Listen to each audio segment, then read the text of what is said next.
প্রাক্তন মুখ্যমন্ত্রী মমতা ব্যানার্জি খোলাভাবে বলেছেন যে অভিষেক ব্যানার্জির পক্ষে দাঁড়িয়ে বলেছেন যে অভিষেক ব্যানার্জি কোনো ভুল করেননি।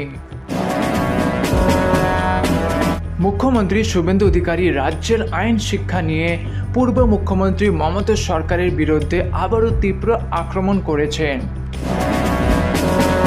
এই মুহূর্তের বড় খবর, সিজিপি প্রধান অভিজিৎ দীপকে দাবি করেছেন যে যন্তর মন্ত্রে বিক্ষোভ চলাকালীন পুলিশরা তাদের এসে গায়ে হাত উঠিয়েছেন এবং লাঠিচার্জ করেছেন।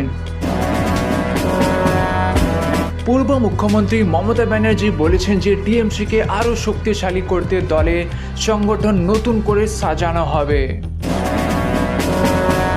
আজ ওয়েস্ট বেঙ্গলে বিভিন্ন জায়গায় বৃষ্টি চলবে। উত্তরবঙ্গ, দার্জিলিং, কালিম্পং, জলপাইগুড়ি, আলিপুরদুয়ার আর কোচবিহারে খুব ভারী থেকে অতি ভারী বৃষ্টির সতর্কতা জারি করেছে আইএমডি।